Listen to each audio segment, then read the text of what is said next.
Lyrics banging the planet me like a 4-5. I'm a chief, I'm an Indian. I go to war with any man. My voice is like an instrument. I'm in the game, they on the bench. So that mean I'm in the pen. I tell a bitch don't touch me, but the team, I'm about to cop a 10. Touch a pin. Feeling like an astronaut. Started from the bottom, baby. Now look at me at the top. That bass go boom, boom, boom. Coming out the gut. That 808 boom, boom, boom, boom. You feel the aftershock. It's feeling like an earthquake. My pocket got the smurf face. I'm blue face, honey, bitch. I want them in the worst way. I can listen to this song all day. It's truly one of my favorite songs. Y'all niggas better get ready to hear my war cry. Niggas talking that tough shit, you hear my war cry. What the fuck is your function, you hear my war cry. Lyrics banging up out of me like a 4-5, 4-5. Get ready to hear my war cry. Niggas talking that tough shit, you hear my war cry. What the fuck is your function, you hear my war cry. Good morning, everybody. Welcome to episode 164 of the Two Dum Yinzers. That is my favorite song, Mike. War Cry by Cigarillos and the guys from Hit 'em Hard. Oh, that is a good song as I'm having a coughing fit. I was trying to enjoy it. And yeah, what's your problem, man? What's going on with you? there's a lot going on in the past 5 minutes. As you can see, I am now in a different undisclosed location. Yeah. I was good, in the area. So I'm like, I'll bring all my equipment today and record at the studio. Well, I brought my kid to the studio. Normally he is just chill. Everyone's seen the Ewok run in and just be cute and funny. Oh no. All we had to open up all the windows so all the light can come in. We gotta try and play with something we haven't played with in years and get this stuff to work. And I was like, oh my god! I was like, I'm just gonna go down into you a look dungeon. like a fucking mess, man. I come down to the dungeon, get it set up. The ring lighting's not working that well today. Then as soon as we come on, as soon as I hit go live, I get a tickle in the back of my throat that won't go away. Did I have a tickle in my throat all day? I've been at work since 2:00. Have I had a tickle in my throat all day? No. When I want to do something that I enjoy, that I have a passion for, that 1,300 people across the world come and watch us. I want to entertain them and grow the audience. What happens? I get a tickle in my throat.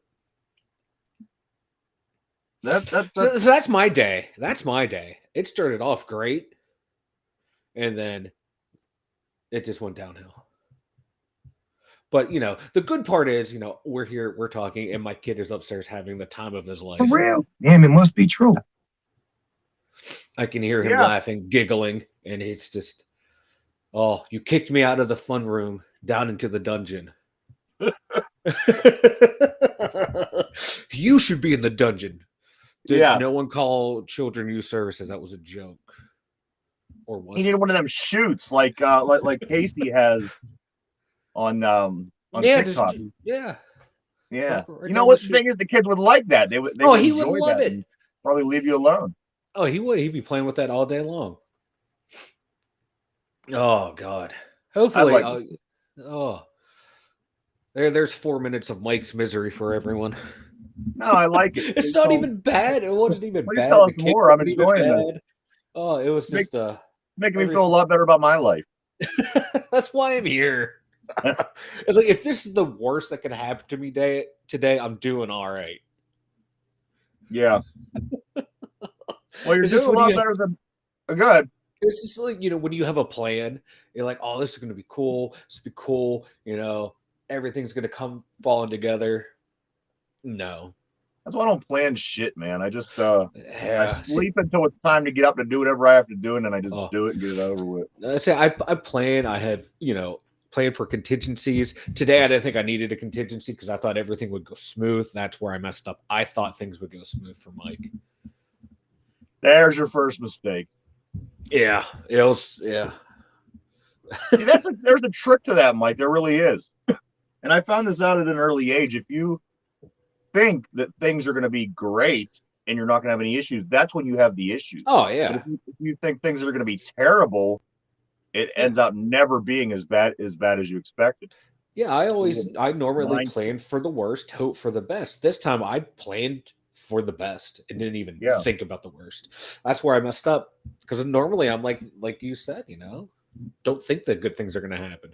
yeah. Don't do it to yourself. It's I've been probably having such a great day today. I figured it's just going to keep going. uh, Oh well, but what are you going to do? We're going to soldier through. we'll soldier through this mess.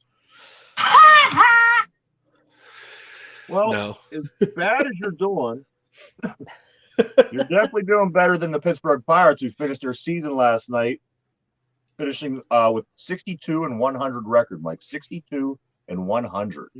But So they. now, Oh, go ahead. go I'm ahead. sorry. I was going to say They finished 31 games, 31 games out of first place. They played the division winning St. Louis Cardinals, and they won. They actually won yesterday. By all means, let's try in the last game of the season. They win 5-3. And the Pirates are the first team to go back to back with 100 plus loss seasons since 1954. 1954. So hey, we got that almost going for 80 us. years. Almost 70, 80 years, whatever. This team is worse than it's been in our whole life. Believe that or not, excuse me. As bad as this team's been, since as long as we can remember, this particular team, this team that's fielded, that took the field for the Pittsburgh Pirates for the past 2 seasons, is in fact the worst team that we've endured as Pirate fans. I love it. I love it. Just Every when you thought it Pirate couldn't fan. get any lower. Mm-hmm.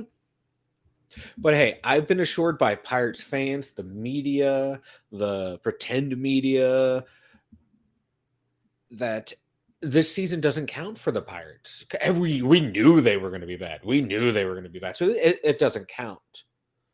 Just throw it all out. Then But, make it good. You know what I No. mean? You got to wait because there's people coming up in the system next year that they're just going to come in and just do great. They're going to win the World Series next year. They're going to compete. They're going to have this great team next year. I've been hearing this From for all literally these 30 fucking years. You remember Cam Bonifay and his 5-year plan? Oh, that one didn't work out. Don't worry, we have another 5 year. We have another 5.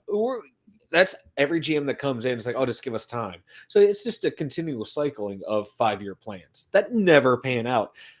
You had 3 years where they won, but they didn't do anything with it, and then it just totally collapsed. And you've seen what the process was for putting together that kind of team. You got to bring in decent players. You got to, it's like whatever worked back 10 years ago, they just totally aborted and said, you know what, let's continue to do what we've done for the past 20 years. Yeah, but hey, Pirate fans, the hardcore fans, they don't care.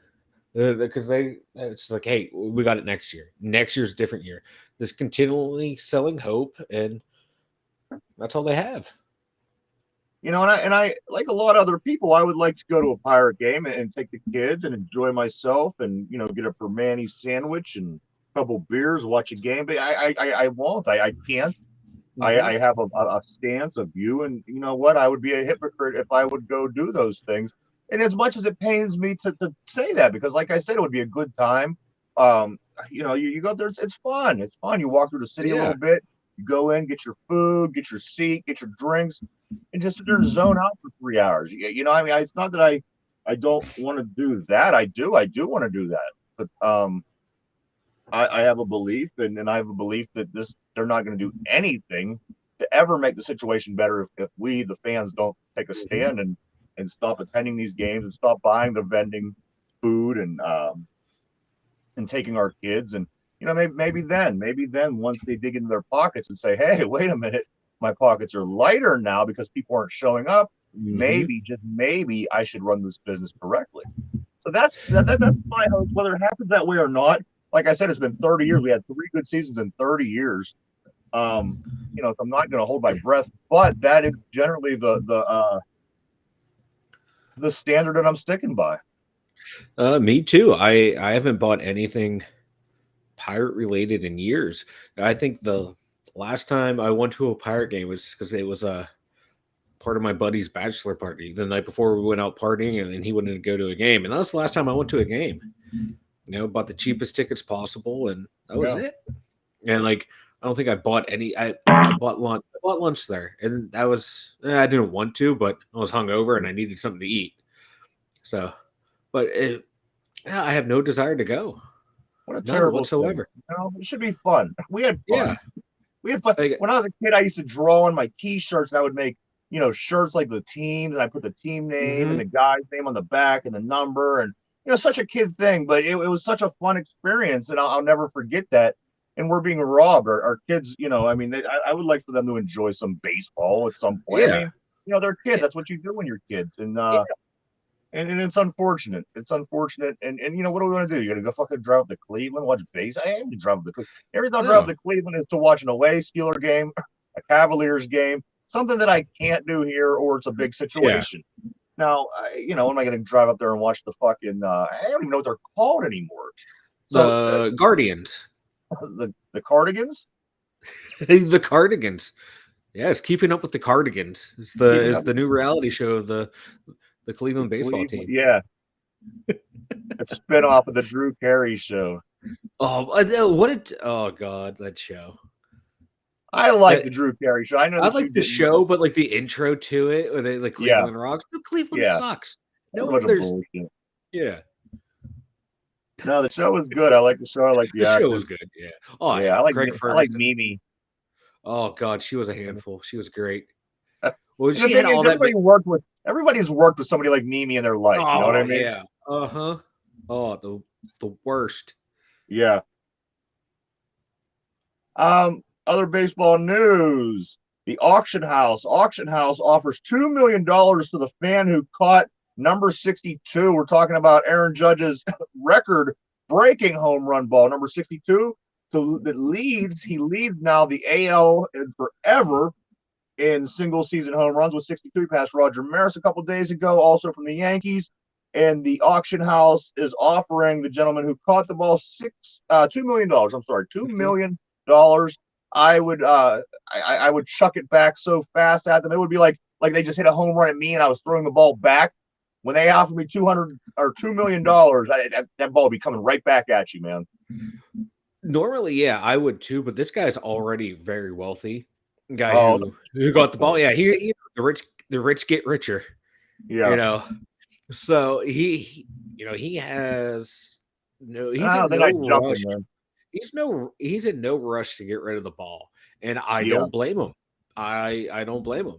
No, the value could go up, Yep. The thing is, that record hasn't been broken since 1961. Yeah. The value is going to go up. That was your first offer. They offered you $2 million. Just wait to see what they offer you next, because they want that ball.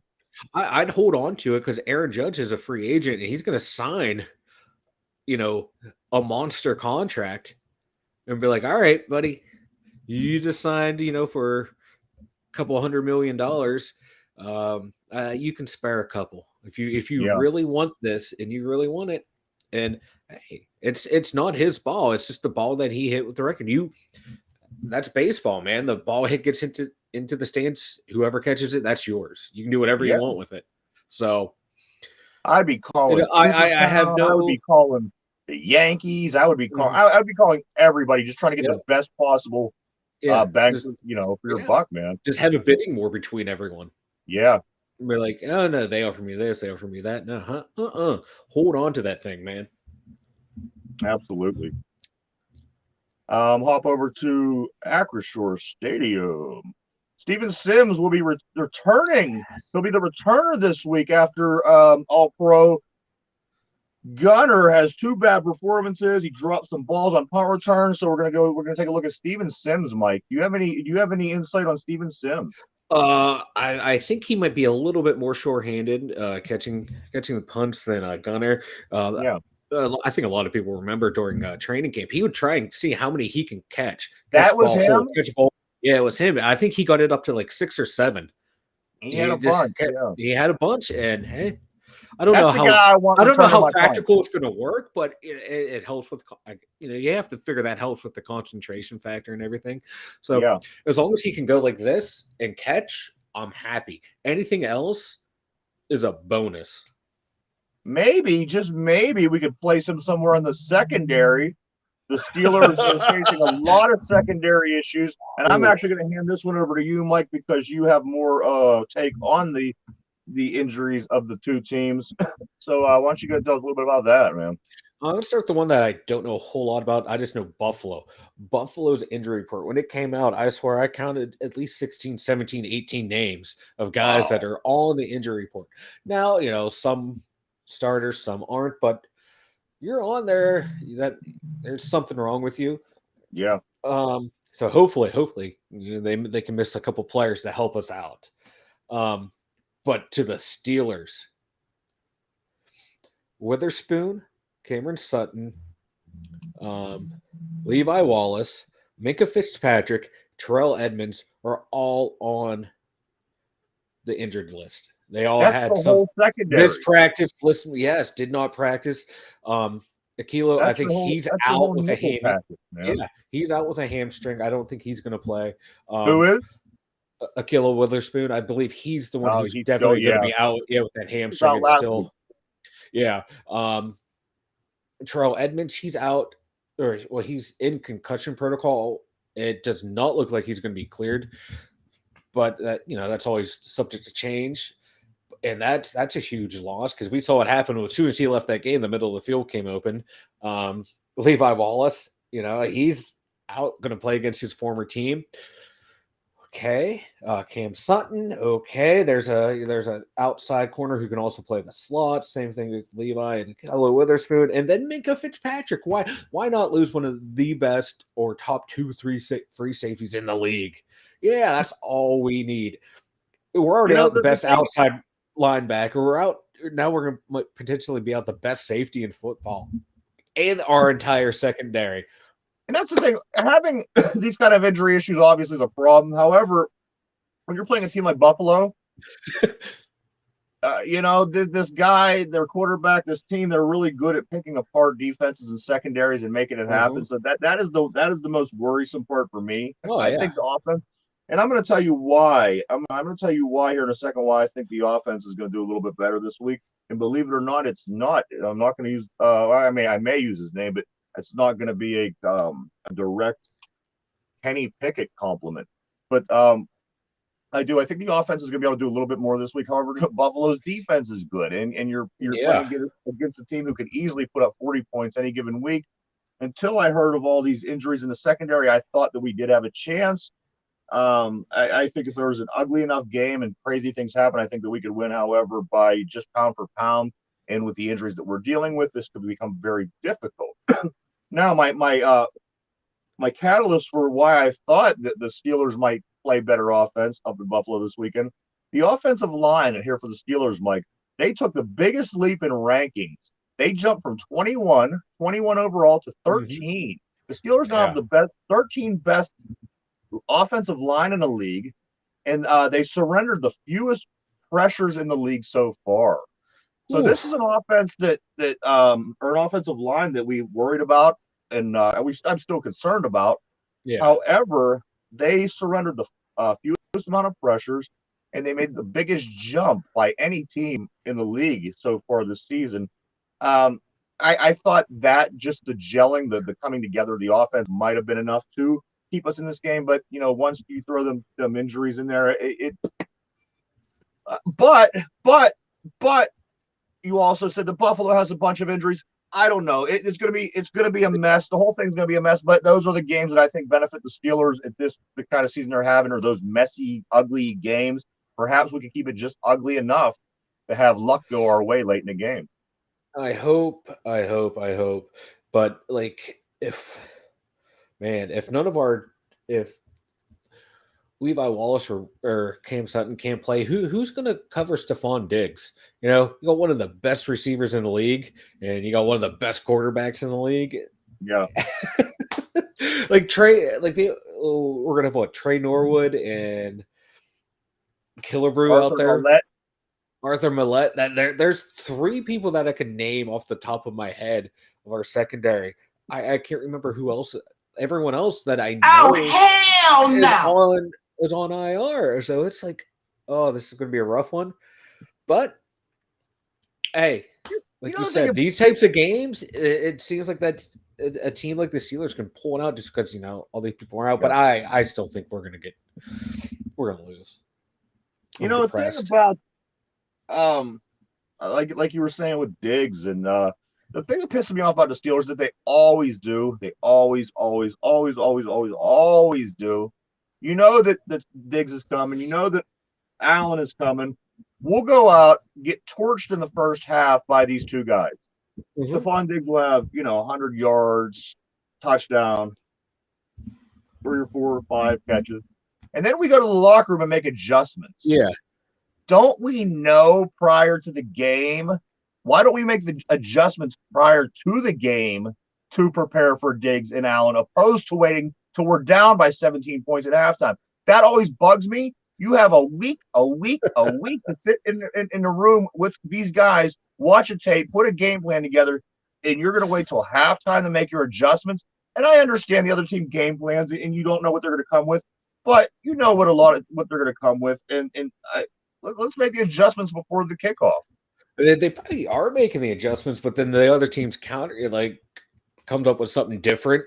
But I know what it means. It's been going on. It feels like for the past, I don't know, 30, 40 years of watching the Steelers of what's going on in the first half, and then the second half that comes out a completely different team. Like, Yeah, can't you do it in between possessions? Come up with game plan something real right. quick. It's just Get your guys out of the fucking boxes. Get yeah, down on the sideline yeah. and figure out how to win these fucking games. Oh, You're not a it, good team. You don't need mhm. luxuries. You don't need guys sitting above. And I understand You, that they that the you do difference. need the coaches up top to see that. But on the other hand, let's fucking those things aren't working, obviously.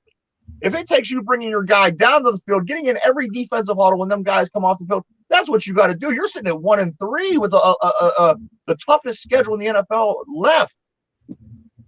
Change up what you're doing a little bit. The cushy sitting upstairs calling the plays, No, watching. he's not. He's That ain't not sitting working. upstairs. He's not sitting upstairs. There are people that are. There's a lot of There people that are. are. Yeah, but And, you need them up there to see it all because to it's figure it working out. really well. Well, yeah, they need to see what's working and what's not. It's because Well, what are they the watching defense then? I'm trying to figure out what they're, game they're watching. they're watching Cam Hayward getting blocked downfield by a 5-year-old wearing a tutu.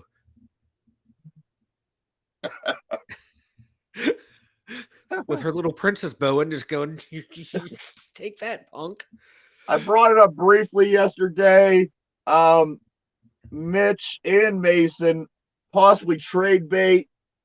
You got a lot of rumors swirling around, trade deadline, all this kind of stuff. Do you think that one of these guys move this season? I do not. Because it's like every trade deadline, every Penguin fan, Pirate fan, Steeler fan is we're going to trade all of our bad players for all their good players. That's like you people didn't want Mitch to start. You people didn't want Mason to start. What makes you think these other teams are going to want them if you don't want them? Yeah. If you're like, oh, they suck, but we can get a second round pick or a third round pick or a starting outside linebacker. And then there we are. We're saying they suck. Nobody sucks worse than us. Yeah. And so it's just comical, but just give us your suck. We'll throw money at you, picks and players. Just give us all your suck. Give us the reason why you are sitting at 1-3 after a month of football. Yeah, but I also do you have to really how it is especially in football of all the sports, the coaches are so arrogant they think, oh, these other people couldn't do it. I can take this guy and make them better. But I can see maybe if a team wants a veteran backup in Trubisky, but Kenny's saying he's like, Mitch and I have a good relationship. I was, there with him when he was a backup. I was his supporter as his backup. Now he's my supporter. He's always been there when I've had questions or, anything to help me. Mitch has always been there. So why get rid of him if your rookie that you want to build your franchise around is saying, hey, this guy right here is giving me solid advice. He's helping me out, where there's no no hatred between the two of us. It's a great relationship. Why would you break that up? Yeah. And then going into Rudolph, why would you get rid of someone who knows the system? In case one of those two get hurt, okay, you have a backup. So when you go into game day, you're not starting someone off your practice squad. that you had to elevate. You have someone who has real game experience. So I think it would still be advantageous to keep them all. But never say never. And if the right package comes to where you can get what you project to be a good pick in the draft for placement wise, take it for the build for the future, because that's what you're going to have to do now.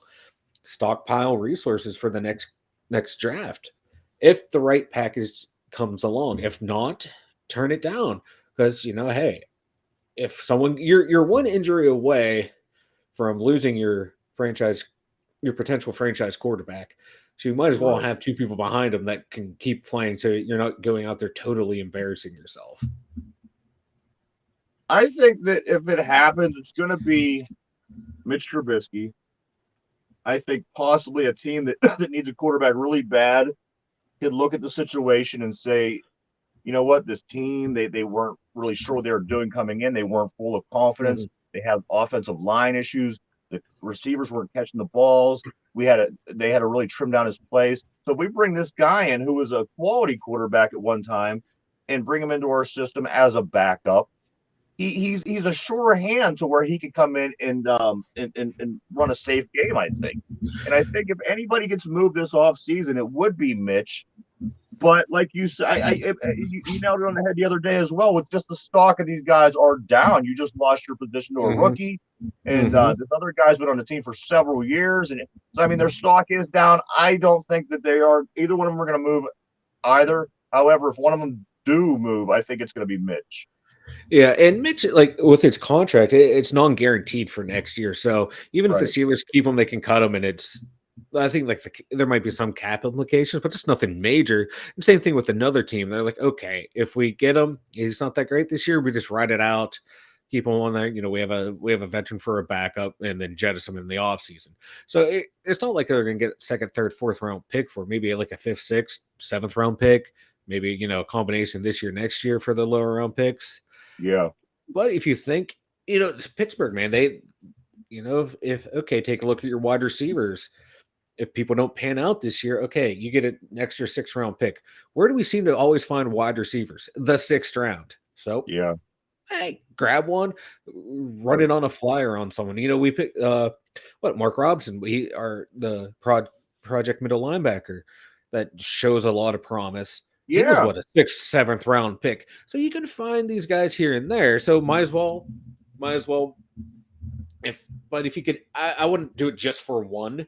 I wouldn't make it a conditional pick. I would want a couple later round picks for either one.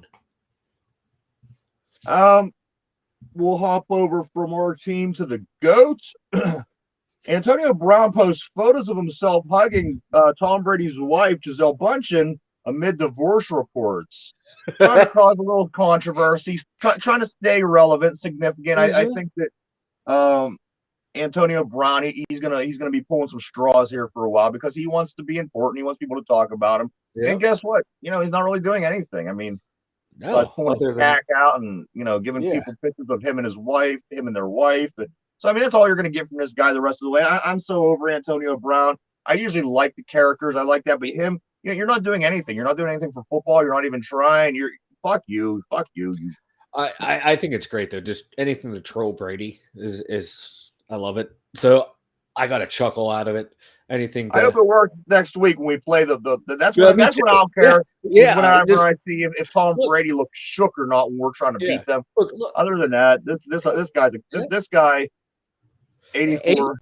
yeah. He's a Abe, clown. he's trying to help the Steelers out any way he can now. Because let me get in Brady's head to help out Pittsburgh. He's still a Steeler at heart. Yeah. Oh, fuck that guy. Um. Bruh. So Bruh. tonight, the Thursday night football, the Colts at the Broncos, 8:15. Check that out. Matty Ice and Russell Wilson facing off Oh, in God. new uniforms this year. It's going to be a game of the old timers, I guess. That shouldn't be anything too exciting or too fun, but that is what we have for football tonight. Last thing in sports, last thing in football, good. I was going to say that game tonight does not look like it's going to be a particularly fun game to watch. No, it doesn't seem like it's people were at the water coolers talking about it this morning. Yeah, because at work, everyone's like, "Who plays tonight?" And we finally figured out, like, oh, Yeah. yeah. Cole Beasley hangs it up. He retires effective immediately. I watched him play the other week. He was not the same player. He was receiving passes from a guy, Tom Brady, who I thought didn't look like the same player. But there you have it. Cole Beasley is not a name that we're going to be hearing in the league anymore. He hung it up, Mike. He hung it up. That's all I got to say about Cole Beasley's career. Yeah. Finally, one last sports story I have. Manon Ramon. She was if you remember back in the early 90s, she was the first player to suit up and play in an NHL game for the Tampa Bay Lightning. Well, she's back, Mike. She's back. 30 years later, she becomes the players operation and prospect advisor with the LA Kings. Awesome. I liked her. I always thought that was so cool. There's a chick. She's a goalie.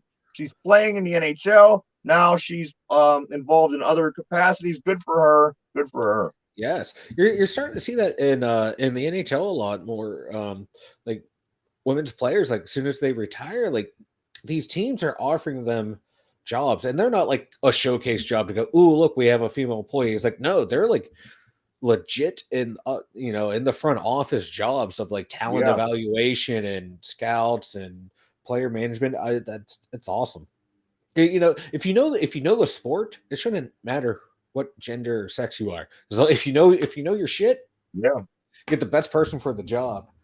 Oh, I missed it yesterday. I don't know if you saw it, but remember back in the what was it, what year were the Olympics in Atlanta? Was it 96, 98? Atlanta was either 92 or 96. 96. Barcelona was 92. Okay, it might have been. It was either Atlanta, Barcelona, but you remember when the U.S. Sprinter, or he was running track and field. He got hurt. His dad comes out the stand and gets him across the line. His dad passed away. I saw that. I saw that, and I was like, oh, it was like one of the greatest moments in sports. The guy didn't win, but it was just one of those moments that you will never forget. Because I remember watching it live. Because I saw the guy get hurt. And, you're still like 12, 16, however, whatever year that Olympic was. And you're just like thinking, is someone coming out here to beat this guy up? Then you realize it's his dad and he helps him cross your line. You're like, I thought it was badass. There's one other sports related story, Mike, that I want to touch on before we change directions today. Man tackled by linebacker Bobby Wagner at the game the other night. They ran out on the field. He had the smoke bombs. Well, he filed a police report on the hit taken by the linebacker Wagner. We were just talking the other day how we love this. This is one of my favorite parts. I love when somebody gets out on the field, they're making a good run, and the linebacker, James Harrison, Bobby Wagner, I mean, you've seen it. I like it. I enjoy it. Well, this guy, he was ballsy enough to take half his clothes off, light some smoke bombs, run down on the private field. But now after he gets stopped and brought to the ground, he is filing a police report. Mike, what do you think about that? I hope the police just kind of go, oh, okay, thank you, and then just put it in the back. Yeah.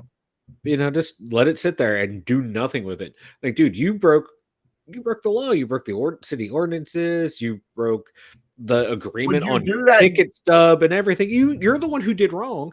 Like, if these guys don't know, are you going to hurt me? What else do you have something on you? Have something in your hand? They didn't know what these smoke bombs were. Yeah. I mean, you see someone running out doing stuff like that. No, that's on you, dude. Like the person who should be suing or filing. I think the guy who fell and got hurt trying to chase this guy down, he should sue him. Yeah. Dude who looked like he blew out both his knees and both ankles. He did too, man. He looked like if I was out there trying to run. At the Toronto Blue Jays game, did you see this one? A gentleman fake proposes to his girlfriend and uses a ring pop. Oh. Now the girl, she thought it was this big thing. The camera's on him, the jumbotron, the whole thing. He gets down on his knees. He proposes and puts out a fucking what is it? A ring gummy pop. Yeah, ring pop. No, I'm sorry. Yeah, ring the pop. ring Yeah, pop. She slapped him. She slapped him in the next week. I like it. I What love a it. dick, man. Unless you don't really care about this person and you figure, what the Yeah, fuck, who gets? I mean, what are you doing, man? I like it. I like it. You don't mess with people like that. You don't mess. No, no. She's probably like so excited and so happy. Like, and Yes. I hope this was real and not like a staged thing to try and get fake Yeah. internet clout and points. But I hope it was real, and I hope she fucking leaves him. Yeah. If anybody deserves it, it's the guy with the ring puff. He deserves Yeah, to be fuck left. that guy.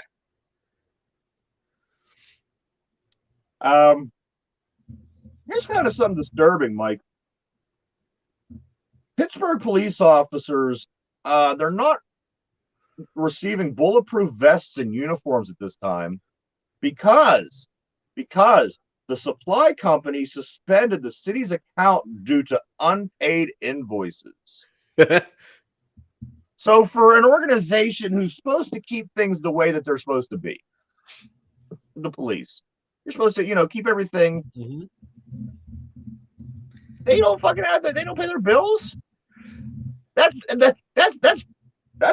101. Anything in life, pay your fucking Yeah. bills and then do what you're supposed to do. Or where is these tax dollars going that go to this? Or it's kind of disturbing, man. I want they probably had a bunch of settlements they had to pay. Got to take it out. One's got to come from somewhere. So Yeah, I eh, eh. Cops not but knowing how to handle money. That does not surprise me. yeah, why didn't you just take it from somebody's fucking car Don't that you don't confiscated? don't worry. Don't worry. Because here's what's going to happen. These funds are misplaced. They can't pay their invoices. Don't worry. We'll take some money from the schools. We'll take some money from the shelters, and we'll fund on it. So therefore, you can get your bulletproof vest. And all of a sudden, boom! Hey, we just found some extra money laying around too in our budget. We don't know where it came from. Let's go buy a tank. Yeah, yeah, That's just how these things work. yeah. These fucking police stations that Someone's have grifting. tanks Someone's now. grifting. Someone's grifting money somewhere. Or it's a whole thing we need more money. It's always there's something shady going on. Speaking of shady, United States starts the fiscal year with a record $31 trillion debt. U.S. starts fiscal year with a record $31 trillion debt. Talking about a group of people that don't know how to fucking handle money. Well, when you're spending more than the next 8, 9, 10 countries after you for your military and not using it on your people, that tends to be what happens. And you're giving billionaires and billionaire corporations just free money. Here's the thing. When it used to benefit us, and you've seen that, and you've seen that we were safe, and you've seen that the issues that we were, some of the issues that we're having weren't there. And you say to yourself, you know what? Well, they may have a $31 trillion debt, but they're doing what needs to be done. We're safe. We're happy, yada, yada, yada. But when these things stop happening and we're not safe anymore, and this is happening, and we're wondering why we don't have this, and everything is shit, then one might have to say, who the fuck is spending this money? And where is it going? And who's living high off of it? Because people in this country are suffering. The economy's suffering. But I guarantee none of these politicians, especially the high profile politicians, are doing without, Mike. I don't think none of them. Oh no, they're all making bank somehow. Well, insider trading's illegal for us, but legal for Congress, which is funny. Yeah. But thing is that a lot of our debt, though, the majority of our debt's just owned by the Federal Reserve anyway. So the deficit really it matters, but it doesn't matter at the same time. Because we're always going to have money. The U.S. dollar is strong, it's stronger than it's been since 2002. It's outpacing the euro. It's worth more than the euro now, which is I can't even imagine how that's possible. We're not going to because do we're like we're not going to do like we're economics but we're because like the U.S. is handling the global inflation or inflation and recession better than just about every other country. hmm, Yeah. so are we expecting a guest? Are we supposed to have somebody on? We may or may not. Oh, for fuck's sake! At least the Well, it all depends on what the Ewok lets happen. That's why I got kicked out of the studio. Was we had technical difficulties. she's making me nuts. Well, I got we got a whole thing planned here. I don't know until the moment she's supposed to be on that she's not coming Eh, on. that was my fault. I should have warned you. I'm a terrible co-host. I'm gonna kill her. Don't I'll bleep that out. No, don't believe that out. I ain't Don't believe bleeping that. it out. That's gonna be the whole bit of the show. Will Ryan snap and kill our guest? I mean, a couple things I got. I don't know. A couple things I wanted to talk about both of you. The half price wine and liquor. Yes, The yes. PA fine wine and good spirit stores. Well, apparently, some of the people that they went to get some of this half price wine and liquor. But when they went, it's apparently this big statewide sale, all the liquor stores, state stores. And I see a couple of reports here. People went. This one lady said there was only four items on the shelves that had the orange tag on it. Somebody else said they went in and they couldn't believe how this is being put out there as come get half on liquor and wine, and there was just nothing had the orange tag, just a few things. You're a liquor guy, you're an alcohol guy. I mean, I would be a little excited about that and I'd be let down. You get in there and you think, oh fuck, it's probably the cheap shit anyway that they're putting on sale. See, I when you were going there at first, I Or thought the you said nasty shit. you're a liquor guy, you're an alcohol guy. I thought you were saying you're an alcoholic. First, I was No, waiting for I that wouldn't one, say that. but no. So yeah, my buddy at work, he mentioned that to me. So I got on their website and I looked, and it says clearance sale 50% off is. But it doesn't say everything. It says on clearance items. So you click into the ad and it will tell you what's on sale and what's on clearance. You have to read, people. You have to pay attention. I'm so frustrated with her right now.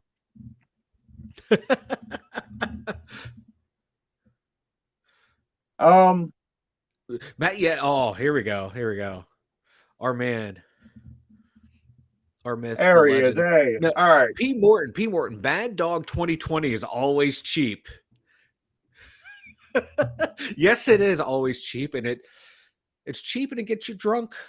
So if it's cheap, it's for me. Give me I'll a minute take to that. get into my thing. Oh yeah, Talk. no, you're good. I don't have I don't have material. I planned the whole show around our guest. No, just settle down and roll with it. We got this. We got this. We can talk cheap liquor all day long. Anyone remember Cold Duck? Or is it just like an Ohio thing? What is an alcohol?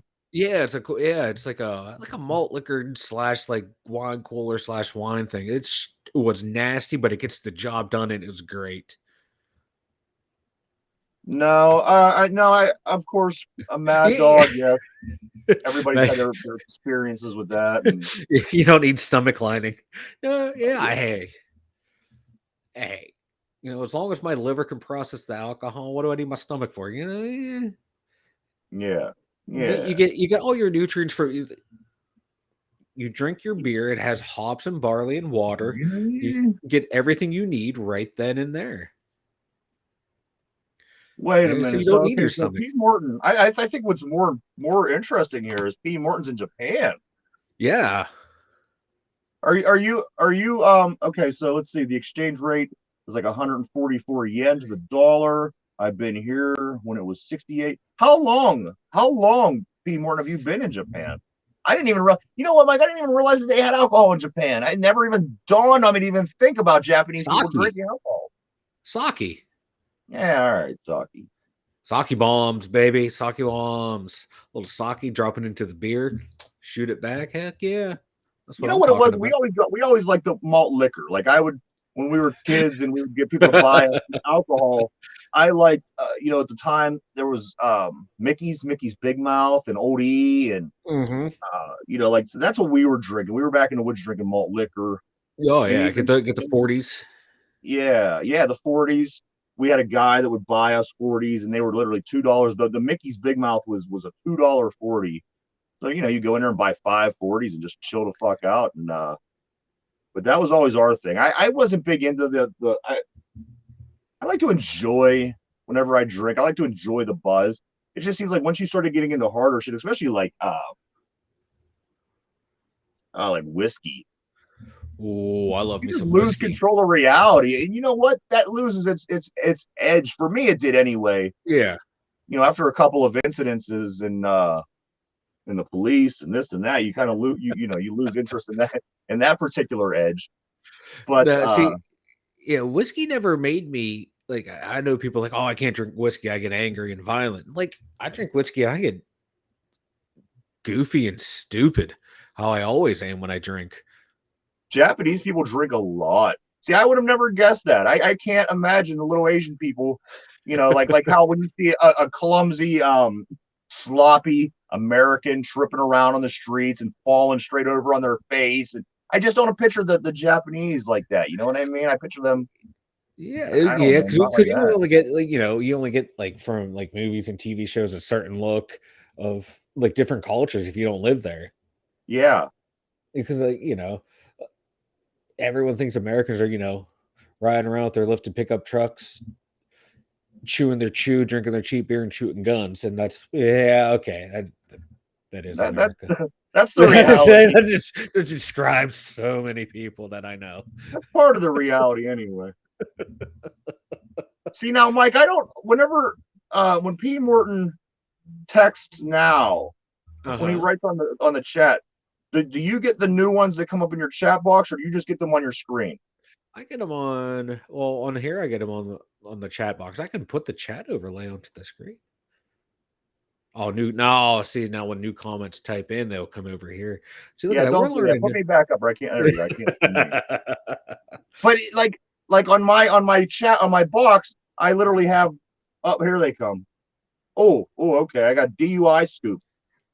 P. Morton, Japan has a pretty legit train system, so people can get mad faded without getting a DUI. Win-win. I like that. I've had issues with the authorities myself, so that makes a lot of sense to me. But again, that's something I've never known. I've never known about the Japanese culture. I didn't know that everyone was taking trains because they like to drink a lot. And yeah, you learn something on this show every day. Every day you learn something new, Mike. I just learned the phrase "mad faded." This is how old I am. No, that's what the cool people say. Yeah. It's not that you're old. I'm not cool. Yeah, I'm just old and not cool anymore. I feel like Grandpa Simpson. I used to be with it. Then they changed what it is, and now I'm no longer with it. It's going to happen to you. It just happened to me. But so What now I happened to am going you? to. I'm no longer with it because I don't know the phrase "mad faded," and that's a Cool anymore. yeah. I'm just old. I'm thinking I'm going to day drink today. We're sitting here talking about alcohol. My man just told us a new phrase, "mad faded." I'm getting. I'm going I'm to tell you getting something lit. right now, P. I'm getting He's going to lit. bug the shit out of me for the rest of forever with this mad faded. I just want to throw I that am out too. there. I am I'm going to too. hear this fucking term several times a day for the next year. Believe me. You're on probation. You're on probation, P. Morton. I'm 46. I remember my first college 40 ounce was called Crazy Horse. Crazy Horse. They had the blue bowl, the red bowl were also 40s back in the day. Like I said, OE, Mickey's. There was a gang of malt liquor, man. And Oh yeah. I just loved that's what I loved to drink when we were younger was malt liquor. What was it? Hurricane. Is that a Yeah. brand? Yeah, Hurricanes, Yeah. man. I remember those. Oh, Schlitz. yep. Schlitz. He just put Steel Reserve. Steel Reserve. Steel Reserve, Oh, man. they When had you were Oh, They had like American something or other, and it would be like the equivalent of like the cheapest cigarettes ever. You know what I yeah. mean? And you'd always have the guy that would have the Pall Mall and the Schlitz, and like, what the fuck are you doing with your life? You know? Yeah. Oh god, PBR is another cheap one that was Yeah, disgusting. The Beast, the beast. beat Milwaukee's Beast in the Beast Ice. God, my go-to one, like right out of college, was always Natty Light, Yeah, Natural Light. Oh, that beer is disgusting. It and tastes like Mike, stale beer and cigarettes. couple overseas stories that I have that I wanted to talk about real quick. We won't get into Yeah. them. I just want to read you the headlines. Um, Okamon, man, the guy from Butler who is also in Russia being held. You know, I'm sure you Uh-huh. heard of the guy along with Brittany Griner. Now this guy, he's to be moved to hard labor and penal colony. Hard labor and penal colony. You know what I mean? Like, holy fuck, you're in a whole different country. You're doing like hard labor, man. I don't envy these two for nothing. No, that's why. Yeah, yeah. Don't go to countries that are kind of hostile towards us. And then break the law. Yeah, you know, it's Yeah, probably not a or good yeah, idea. or you do. Yeah, yeah. Don't even do it. Like you have to walk like the straight and narrow. That's why I want to travel, but I don't want to travel because I know I'll do something Yeah. stupid. P. Morton says Steel Reserve was a criminal enterprise. I used to put them in the freezer for 2 hours before I could stand the taste. So at the time, my buddy hit me and his well now it's his ex brother-in-law. But we went out. We were going on a beer run, and he wanted to drink with us. And he wasn't old enough yet, so we like, all right, whatever, tag along. We'll get you something. He's like, yeah, Bobby, whatever. We bought him Steel Reserve as a joke. Yeah. So he was sitting there drinking. He's like, "Oh, this is nasty. Oh, it's so nasty." We're like, "Hey, man, just put a little bit of salt in there to cut the bitter taste off. We'll be fine." And he puts in, drinks. Oh, it's not doing it. He put so much salt in there, like he was salting the fries at McDonald's. Yeah. Oh, it was such a dick move. But I wanted to tell him no. We'll get you some regular real beer, but nah, it's a rite of passage. You got to drink that shit. You know what's a terrible thing to drink? Is a Bloody Mary. Oh, Like, nasty. what the fuck are you thinking? What the fuck? What the fuck? And then there's like tomato sauce on your fucking mouth, and it's a whole fucking thing. Like, think of that celery stick jabbing you in the eye. Yeah, yeah. One more story overseas, Mike. A disgruntled tourist smashes two 2,000-year-old statues in the Vatican because he was denied a meeting with Pope Francis. That's a rational response. Yeah. I'd break shit if you made me hang out with Pope Francis. Maybe hang out with any like head of a religion. Like, no, because you're gonna sit there and judge me. I don't need that shit in my life. So we got Bloody Mary for breakfast. That's life sometime. I totally hear you on that, P. Yeah. Because that was almost a similar situation. I didn't really want this. I needed a little alcohol in my life at the moment. I got a Bloody Mary, and I'll never have one again. It was so fucking disgusting. There's floaties in this drink. It's just, it's not good. It doesn't taste fantastic. P, you are 46 years old. I see you're close to my age, a year or two off. I am going to, after Mike tells us about the website, if you want, you could also participate in the question of the day, which we're going to do here in about 2 minutes. So if you want to do that, P, you are welcome. Mike, why don't you go and tell everybody about the website? dumyinzers.com. Head on over there. We have links to everything, every platform that we are on: YouTube, Spotify, Anchor, Instagram, Facebook, Twitter, everything. Everything you need. Two Dumb Yinzers is at dumyinzers.com. All right. So let me prepare here for a second, Mike. Oh God. I gotta fill time. Yeah. Oh God. Let me know if P says anything like in the next 20 seconds, because I'm on my. Yeah, he said cool when we talked to him about the On that I seen that. But yeah. Oh my God. You gotta I'm doing too many jobs right now. While we pay you the big bucks. All right. So, you get of course, paid? everybody knows that we are playing the Buffalo Bills this week. The Pittsburgh Steelers Yes. are playing Buffalo, and that has been our theme so far this football season, which we call How Well Do I Know Thy Enemy? So every question this week will be pertaining to the Buffalo Bills. So Mike and P, you guys ready? Got your I'm pencil, ready. Mike? Sure. Yeah, we're just gonna go with I got a pencil in my hand today. And then P is ready in Japan. Here we go. Which Bills quarterback led the Bills in the biggest comeback in NFL history? Yes, This was in the 90s. The score at halftime was 35-3. The final score ended up being 41-38. So you were losing 35-3. You win 41-38. There was a quarterback that led this largest comeback in NFL history. So P, if you're not familiar, I'm going to play the Jeopardy music. You got about 30 seconds or so, and then we'll give our answers. And go.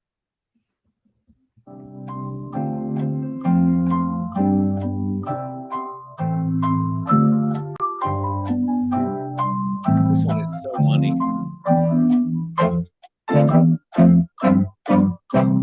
I remember this game. I thought the game was over.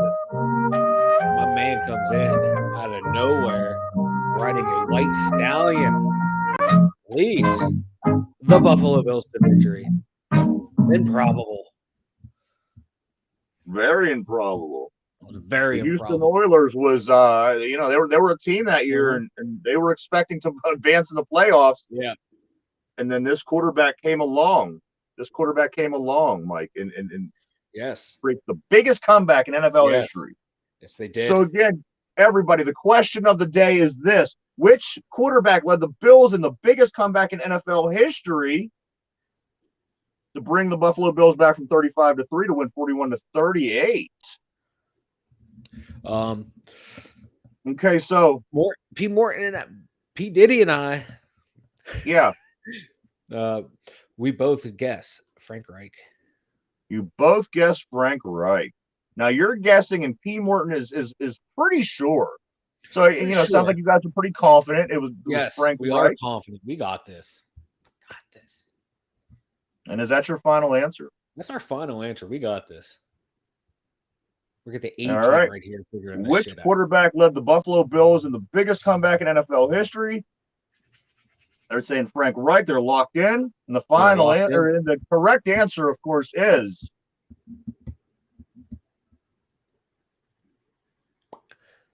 Ring the bell. correct. Frank Reich did lead the Buffalo Bills to the biggest comeback in NFL history, Yes, Mike. we are winners over here. Well, P is. Yeah, that's true. I know. Well, great job. I do want to say that. everybody who played. That game was nutty. That game was nutty. That was wild. Being roughly the same age, I'm sure that you've seen it the same way I did. Houston had that big 35-3 lead. Everybody thinks Houston's advancing. Frank Reich, the backup, who wasn't even the starter. Jim Kelly was the man back then. The backup, Frank Reich, comes in and leads them back. Amazing game. One of the most amazing games I ever remember seeing in my life. We do want to thank everybody. Mike, you have anything before we take off, sir? I was going to echo what you're about to say. Thank everyone for tuning in, watching, and when you watch this later today, thank you everyone for watching. Pete Morton, thank you for coming into the chat, having fun. We love it. Absolutely, we love, especially people living in Japan. That's a pretty cool distinction. You know what I mean? It isn't P. Morton from downtown. It isn't P. Morton from California. This is P. Morton that's living in Japan. So that's awesome. Thank you for checking us out, my man. We appreciate it. We are on all 5 days a week, Monday through Friday from 11 a.m. to 12 p.m. Please continue to check us out. And in the evenings, we take that show that was done in the morning, we put it in podcast form and put it over on Spotify. In case you just want to listen, maybe you're at work, in the car, and you're just able to listen, check us out on Spotify. But like Mike said, we do thank you. We thank you so much. We thank P. Morton. We thank everybody. For Ryan, Mike, have a great day. Two Dum Yinzers. See you tomorrow. See ya.